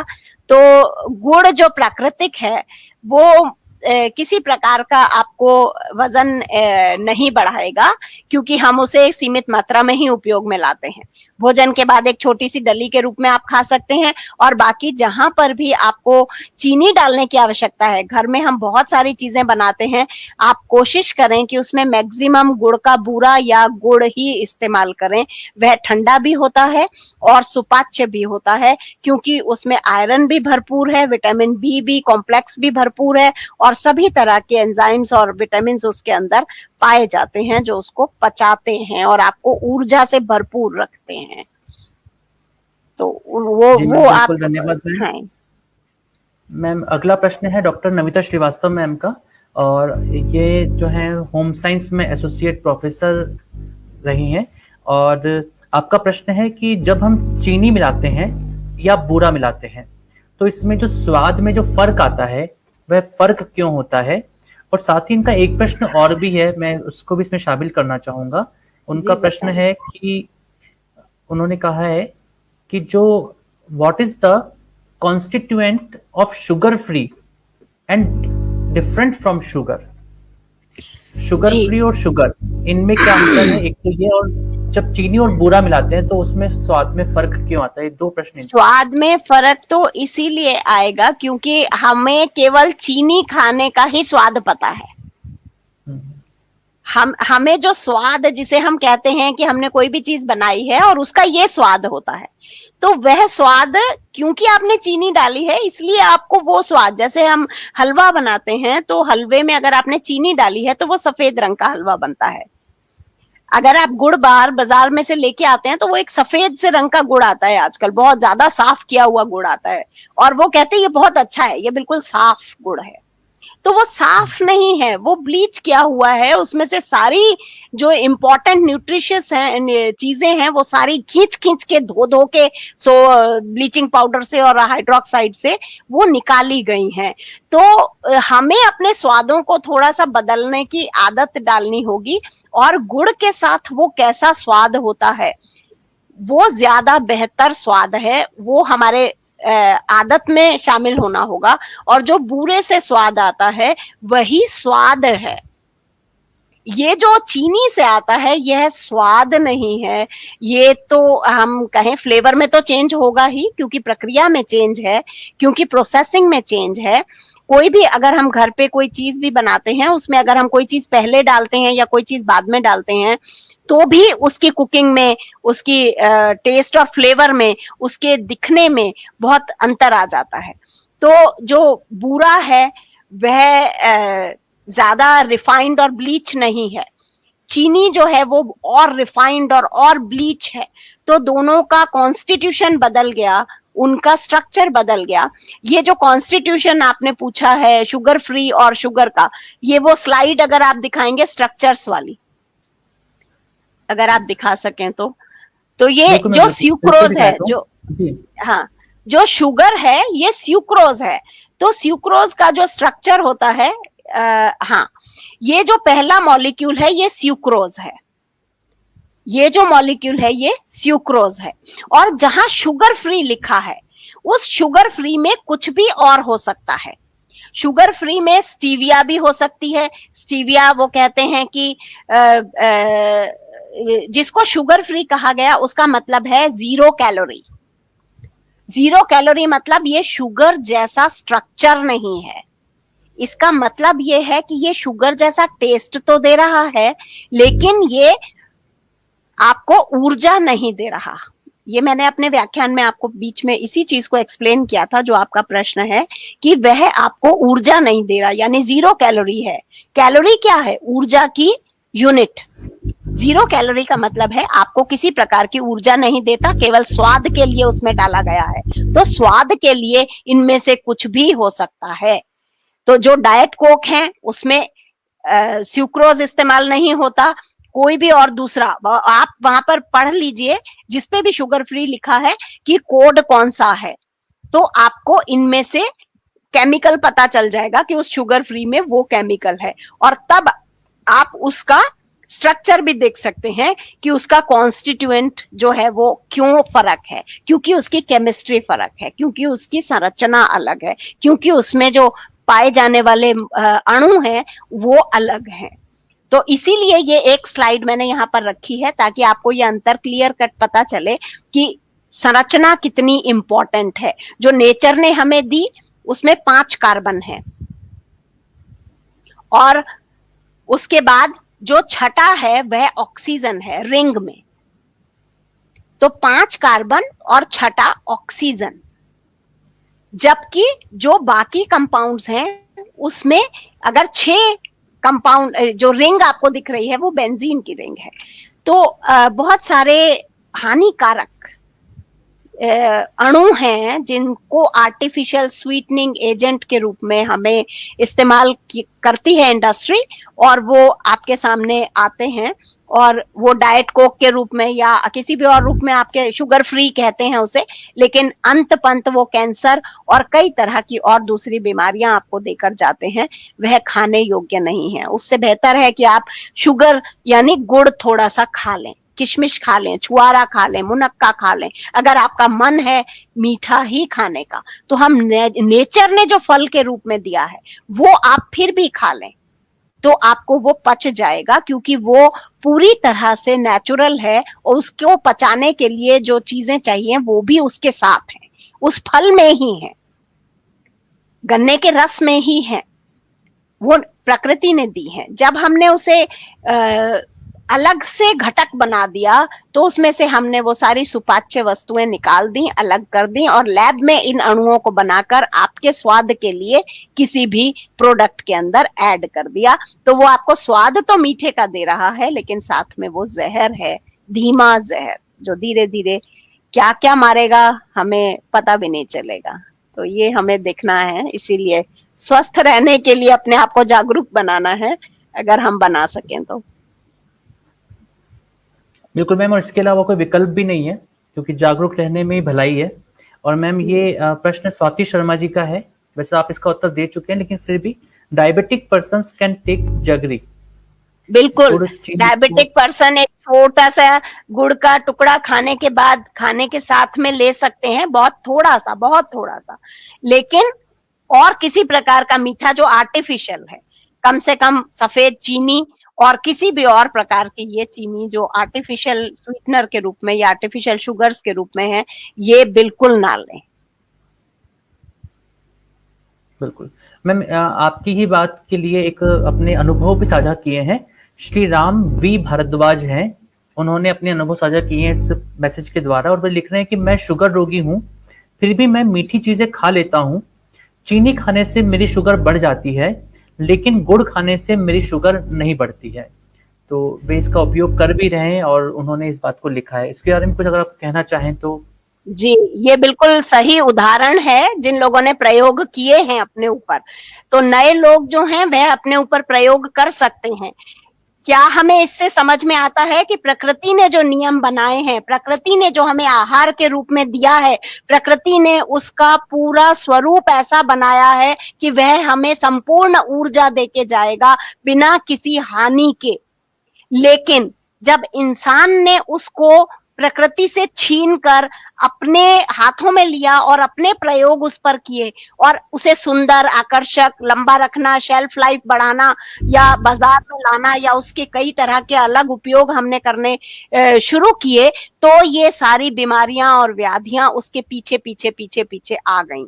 तो अभी भी जो नेचुरल फल हैं या गुड़ है, ये आपकी शुगर इंक्रीज नहीं करेगा, बहुत कम मात्रा में, थोड़ी सी, जब आपकी इच्छा हो आप ले सकते हैं। किसी फल की एक फांक आप खा लीजिए, आम है तो आम की एक फांक आप खा लीजिए, खरबूजे की एक फांक खा लीजिए, आप तरबूज की एक फांक खा लीजिए, आप मिश्री खा, ये आप किशमिश, छुआरा, मुनक्का, इनमें से कोई एक दाना, एक या दो दाने, आपकी इच्छा है मीठा खाने की, या छोटा सा चने के बराबर गुड़ आप खा लें। लेकिन अगर आपने सफेद चीनी खाई है, अगर आपने ये आर्टिफिशियल शुगर्स ली हैं, तो उसके बाद फिर क्या है, वो तो बहुत सारी चीजें फिर आपको मुझे लगता है कि अनुभव की बात है। धीरे धीरे हमें पता चलता है कि हमारे शरीर में इन सब चीजों से क्या क्या व्याधियां हैं। और हम देख भी सकते हैं जो नए बच्चे हैं, क्योंकि पिज्जा, बर्गर या बड़े बड़े ये जो भी कुछ आ रहे हैं, इनको खाली नहीं खाया जा सकता क्योंकि ये सूखा होता है, तो इसके साथ कोक मिलता है, कॉम्बिनेशन है। आप कहीं पे भी जाएंगे तो आपको ये पिज्जा, बर्गर या इसके साथ सर्व किया जाएगा कोक। तो जो कोक है उसमें जो शुगर्स हैं उनको अगर हम समझ लें, वो आपके एपेटाइट को भी खत्म करती हैं। एपेटाइट मतलब आपको ये जो नर्वस सिस्टम, आपको पता चलता है कि आपको भूख लगी है और पता चलता है मेरा पेट भर गया और अब आपको रुकना है, वो जो आपकी अनुभूति है उसके बीच का संबंध तोड़ देती है। इसमें मोनोसोडियम ग्लूटामेट एक कंपाउंड होता है, वो बहुतायत से डालती है इंडस्ट्री, और वही एडिक्शन का मेन कारण है। तो हमें ये भी जानना है कि इंडस्ट्री क्या चाहती है, और हम अगर उसके सहयोगी बन रहे हैं तो हम अपने आप के विरोधी बन रहे हैं।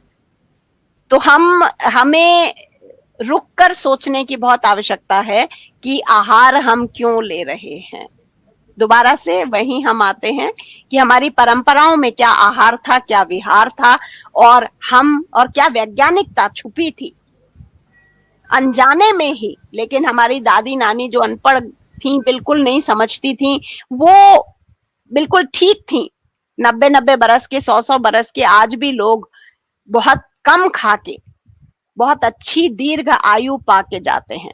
और हम आज सक्षम होकर, बहुतायत से, बहुत अधिक धनी होकर, बहुत अधिक उपलब्ध चीजें हैं हमारे सामने, स्रोत बहुत सारे हैं, और हम क्या खाते हैं और क्या खाने की हमारे सामने उपलब्धता है, उसमें से हम क्या चुनते हैं अपने लिए। तो कितनी व्याधियां, कितनी बीमारियां, कितने अस्पताल और कितनी दवाइयां और कितने डॉक्टर हमारे जीवन में आवश्यक हैं जो उनके जीवन में नहीं थे। तो बहुत कम स्रोतों से वह लोग स्वस्थ थे और बहुत अधिक स्रोतों के कारण हम लोग बीमार हैं।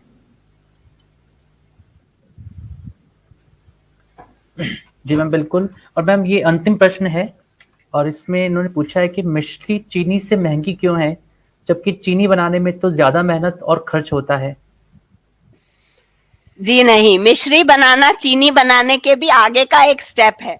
तो जब चीनी बनती है उसके बाद मिश्री बनती है और उसको बहुत कम लोग बनाते हैं और बहुत कम प्रोसेसिंग होती है उसकी और वह कम उपलब्ध है, इसलिए मिश्री ही महंगी होगी। और वह अति शुद्ध रूप है चीनी का। तो मिश्री तो महंगी होगी क्योंकि कम होती है और उसका क्योंकि अति शुद्ध रूप है और उसको अच्छे तरीके से साफ करके और फिर दोबारा से रिक्रिस्टलाइज किया जाता है, तो वह आयुर्वेद और कई तरह के औषधियों में काम में आती है। तो इसलिए वो अधिक, उसकी शुद्धता बहुत इंपॉर्टेंट है मिश्री बनाते समय, तो उसका अति शुद्ध होना उसे महंगा करता है। जी मैम बिल्कुल। मैम बहुत बहुत आभार एवं धन्यवाद। और जो फेसबुक पर लोग जुड़े हुए हैं वे सब भी आपको बहुत बहुत धन्यवाद दे रहे हैं इस सार जो रूप में जो आपने गुड़ और चीनी के बारे में बताया। और निश्चित रूप से इसके माध्यम से ही हमें प्रयोग करने के प्रयास भी करने होंगे। और अब अंत में, क्योंकि अंतिम में हम लोग 2 मिनट का एक सार कथन जरूर चाहते हैं जो कि अंत में सब लोग लेकर के जाएं कि हाँ, इस पूरे व्याख्यान का जो निचोड़ था वो निचोड़ हम क्या स्वीकार करके लेकर के जाएं। वैसे तो पूरा व्याख्यान ही बहुत महत्वपूर्ण है और जितने भी लोग जुड़े हुए हैं वे अधिक से अधिक प्रयास करें इस व्याख्यान को और भी अधिक लोगों तक पहुंचाने का, अधिक से अधिक से शेयर करें। कल तक ये व्याख्यान जो है वह आपको संस्कृतायनम का जो YouTube चैनल है उस YouTube चैनल पर भी उपलब्ध हो जाएगा। तो आप YouTube चैनल के माध्यम से भी उसे शेयर कर सकते हैं और साथ ही इसे इस संस्कृतायनम के फेसबुक ग्रुप के माध्यम से भी शेयर कर सकते हैं। तो मैम अंतिम में 2 मिनट में आप क्या बताना चाहते हैं और क्या अंत में हमारे जो श्रोता हैं वो ग्रहण करें। जी, इस सारी चर्चा का जो सार है वो मैं समझती हूँ कि यही है कि लोग जागरूक हों, कम से कम अपने आसपास जो भी हमें उपलब्ध है हम सक्षम हैं, इसलिए हम कुछ भी करें, कैसे भी करें, ये सब छोड़कर हम स्वस्थ कैसे रहें, हमारी परंपराएं क्या हमें बताती थीं, ज्यादा से ज्यादा हम अपने घर में बनाने की, ताजा बनाने की कोशिश करें। और दूसरा जो सबसे इम्पोर्टेंट हमारी भूमिका हो सकती है वह यह है कि अपनी परंपराओं से दोबारा जुड़ें, अपनी संस्कृति को दोबारा पहचानने की कोशिश करें, जो हम नकारते चले जा रहे हैं कि नहीं, आधुनिकता की दौड़ में, अंधे शोधों की दौड़ में इस बात को समझने की आवश्यकता है कि हर साइंटिफिक रिसर्च जो है वह आपके हित के लिए नहीं है। वो इंडस्ट्री R&Ds होती हैं, इंडस्ट्री अपनी चीजों को वैल्यूएबल बनाने के लिए रिसर्चेस कराती है, वो रिसर्चेस पब्लिश होती हैं, उनके पीछे के हित अलग होते हैं, उनके पीछे उनके लक्ष्य अलग होते हैं। हमारा जो लक्ष्य है वह अपना स्वास्थ्य है, तो अपने स्वास्थ्य की दिशा में समझते हुए हमें अपनी कृषि, अपने बीज, बिना जहर की खेती, गौ पालन, गौ रक्षा, संरक्षण, उनसे बनी पारंपरिक चीजें, भोजन, ताजा भोजन और अधिकाधिक इन चीजों को प्रोत्साहित करने की, इनकी डिमांड बाजार में करने की, इनके स्रोतों को रीजेनरेट करने की, उनको संबल देने की, उन लोगों को ढूंढने की जो लोग इस दिशा में कार्यरत हैं, उनको कैसे हम संबल देकर आगे ला सकते हैं, अपनी अपनी भूमिकाएं हम खुद तय करें और लोगों को जागरूक करें, अपना जितना हमारी समझ में आया है उतना हम और लोगों तक भी पहुंचाएं। तो मुझे लगता है कि हमारी एक भूमिका हम अदा कर सकते हैं इस राष्ट्र के निर्माण में, जिसमें हम फिर से कहते हैं आत्मनिर्भर भारत। और पुनः हम ये देखें कि हमारा भारत कभी जगत गुरु कहलाता था, सोने की चिड़िया कहलाता था, यहाँ का मूल जो था वह कृषि सबसे अधिक यहाँ होती थी, और उसी के कारण यह सोने की चिड़िया था। सोने के कारण सोने की चिड़िया पता नहीं था या नहीं, लेकिन कृषि यहाँ पर इतनी थी, गोधन यहाँ पर इतना था, हमारे मसाले, हमारा उत्पाद, हमारा सूत, हमारा कपास, हमारे बीज, हमारा ये सब पूरा व्यापार चीन और दूर दूर तक कभी किसी जमाने में हुआ करता था, जैसा हम सुनते और समझते हैं। तो आत्मविश्वास की बहुत आवश्यकता है, बहुत आवश्यकता है कि हम खुद मौलिक चिंतन करें, मौलिक मंथन करें और पहचानें कि हम क्या थे और आज के परिप्रेक्ष्य में हम क्या कर सकते हैं। सबसे जो इम्पोर्टेंट है अपनी भूमिका पहचानना और फिर उसे कर पाना। तो इतना ही मैं सबसे निवेदन करूंगी कि जागरूक रहें और अपना योगदान देते रहें। बिल्कुल मैम, बिल्कुल, बहुत ये बहुत आवश्यक है कि हमें जागरूक बनना होगा, और जागरूक करने के लिए बहुत लोग प्रयास कर रहे हैं। जैसे आपने वंदना शिवाजी का नाम बताया, आप स्वयं हमारे लिए तो प्रतिमूर्ति के रूप में है, क्योंकि आप लगातार इस तरह से लोगों को जागरूक करने का प्रयास कर रहे हैं, और जागरूक लोग कर रहे हैं। लेकिन सबसे बड़ी बात यह है कि हम कहीं ना कहीं जो विज्ञापनों की जो दौड़ है उसमें थोड़े से अंधे बन जाते हैं। हम समझ नहीं पाते हैं कि वे विज्ञापन केवल और केवल अपनी दुकान चलाने के लिए वहां पर बैठे हैं, उनका हमारे स्वास्थ्य से लेना देना नहीं है। स्वास्थ्य की चिंता हमें स्वयं को करनी होगी, और वह तभी संभव है जब हम अपने स्वास्थ्य के लिए क्या हितकर है और क्या अहितकर है, क्या कल्याणकारी है और क्या हमारे लिए घातक है, इसको हम स्वयं समझ लें। क्योंकि जब तक हम स्वयं जागरूक नहीं होंगे तो हमें दूसरों पर विश्वास करके आगे बढ़ना पड़ेगा। दूसरे जो कहेंगे उसके अनुसार आचरण करना होगा, और ऐसी स्थिति में जो वो कहेंगे वैसा आचरण जब हम करेंगे तो उस स्थिति में हम ये नहीं कह सकते हैं कि हम सही दिशा में जा रहे हैं या गलत दिशा में जा रहे हैं। जब तक हम स्वयं अपने लिए सही दिशा का स्वयं चयन नहीं कर पाएंगे, तब तक दूसरे के भरोसे जिंदगी जीने से ठीक नहीं है। इसलिए किसी के द्वारा कहा गया है कि अपने पैदा किए सूरज से उजाला मांगो, अपने पैदा किए सूरज से उजाला मांगो, दूसरे की रोशनी का भरोसा क्या। अर्थात स्वयं अपने अंदर वह आलोक हम पैदा कर सकते हैं, और हमारे में वह क्षमताएं हैं, हम सीख सकते हैं, जान सकते हैं, और अपने परिवार को, अपने आसपास के लोगों को बेहतर स्वास्थ्य और बेहतर वातावरण प्रदान कर सकते हैं। इसके लिए बस कुछ प्रयास हमें अपने स्तर पर करने होंगे, और आपका यह कथन, आपका यह व्याख्यान निश्चित रूप से हमें इस प्रयास को और अधिक गति प्रदान करने वाला होगा। हम और बेहतर करने का प्रयास करेंगे। निश्चित रूप से हम कोशिश करेंगे कि हम और लोगों तक भी इस बात को पहुंचा सके, और न केवल अपने जीवन को बल्कि अपने आसपास के लोगों के जीवन को भी इन सभी उपायों को समझाने का प्रयास करेंगे। आज के इस व्याख्यान के लिए बहुत बहुत आभार, बहुत बहुत धन्यवाद, और आप स्वस्थ रहें और निरंतर रूप से हमें प्रेरित करते रहें, हमें बताते रहें कि हमें अपने जीवन में किस प्रकार से आगे बढ़ना है। अतः आपको बहुत बहुत शुभकामनाएं, धन्यवाद एवं आभार। और शीघ्र ही जो इसका चतुर्थ वीडियो है वह हम सभी के सम्मुख होगा, हम सभी उसको सुन पाएंगे, हम उन सब विचारों से भी अपने आप को कृतार्थ कर पाएंगे। इन्हीं शुभकामनाओं के साथ आपका बहुत बहुत आभार, अभिनंदन एवं धन्यवाद। आप सभी का आभार, जो भी श्रोतागण यहाँ जुड़े हैं और सुन रहे हैं। धन्यवाद प्रतिभागिता के लिए, धन्यवाद। संस्कृतानंद आप सभी जुड़े रहें और इन व्याख्यानों को अधिक से अधिक लोगों तक पहुंचाएं। नमो नमः। शुभम भवतु। पुनर्मिलामः।